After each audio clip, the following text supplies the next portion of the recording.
നെടുമങ്ങാട് 1.5 വയസ്സുകാരൻ അർഷിദിനെ ക്രൂരമായി മർദ്ദിച്ചു കൊലപ്പെടുത്തിയ സംഭവത്തിൽ വെളിപ്പെടുത്തലുമായി ഒന്നാം പ്രതി അഷ്കറിന്റെ അമ്മ.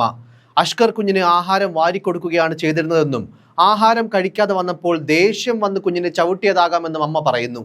പെട്ടെന്ന് കുഞ്ഞിനെ കൊല്ലാനുള്ള മനസ്സ് അഷ്കറിന് എങ്ങനെ വന്നുവെന്ന് അറിയില്ലെന്നും പ്രതിയുടെ അമ്മ പറഞ്ഞു. അഷ്കറും അഖിലയും കുഞ്ഞിനെ മർദ്ദിക്കുന്നത് കണ്ടിട്ടുണ്ടെന്നും കുട്ടിയുടെ കൈ ഒടിഞ്ഞ് ഒരാഴ്ചയ്ക്ക് ശേഷമാണ് ആശുപത്രിയിൽ എത്തിച്ചതെന്നും അവർ മൊഴി നൽകി. പെരുന്നാൾ തലേന്ന് തമിഴ്നാട്ടിൽ പരിപാടി ഉണ്ടെന്ന് പറഞ്ഞാണ് അഖില വീട്ടിൽ നിന്നിറങ്ങിയത്. കുഞ്ഞിന് പനിയുള്ളതിനാൽ ആശുപത്രിയിൽ കാണിച്ച് കുഞ്ഞിനെയും കൂടി കൊണ്ടുപോകാൻ അഖിലയോട് പറഞ്ഞിരുന്നു. ആശുപത്രി ചെലവിലേക്കായി അഷ്കറിന്റെ സഹോദരി 500 രൂപയും നൽകി.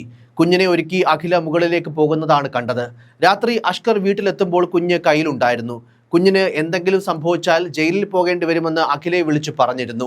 കുഞ്ഞിനെ പലതവണ പിതാവിന്റെ കുടുംബത്തിന് കൈമാറാൻ ആവശ്യപ്പെട്ടിരുന്നുവെന്നും അഖിലയ്ക്കും അഷ്കറിനും കുഞ്ഞിനെ ഇഷ്ടമല്ലായിരുന്നുവെന്നും അമ്മ പറയുന്നു. അതേസമയം കുഞ്ഞിനെ അഷ്കർ നുള്ളുന്നതും കമ്പുകൊണ്ട് അടിക്കുന്നതും കണ്ടിട്ടുണ്ടെന്ന് അഷ്കറിന്റെ സഹോദരിയും വെളിപ്പെടുത്തി.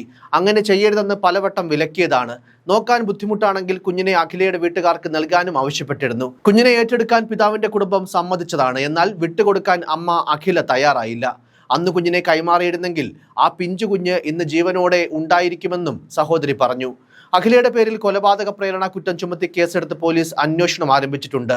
1 മാസം നീണ്ട ആസൂത്രണത്തിനൊടുവിലാണ് അഷ്കർ 1.5 വയസ്സുകാരനായ കുഞ്ഞിനെ കൊലപ്പെടുത്തിയത്. ഇതിന്റെ ഭാഗമായി കുഞ്ഞ് കൊല്ലപ്പെടുന്നതിന് മുൻപും നിരവധി തവണ ക്രൂരമായി ഉപദ്രവിച്ചിരുന്നുവെന്ന് പോസ്റ്റ്മോർട്ടം റിപ്പോർട്ടിലും തെളിഞ്ഞിരുന്നു. ഈ കഴിഞ്ഞ വെള്ളിയാഴ്ച വൈകിട്ടാണ് അവശനിലയിലായ അർഷിദിനെ പനവൂരിലെ സ്വകാര്യ ആശുപത്രിയിലും പിന്നീട് തിരുവനന്തപുരം SIT ആശുപത്രിയിലും എത്തിച്ചത്. എന്നാൽ ആശുപത്രിയിൽ എത്തും മുൻപ് തന്നെ കുഞ്ഞ് മരണപ്പെട്ടിരുന്നു.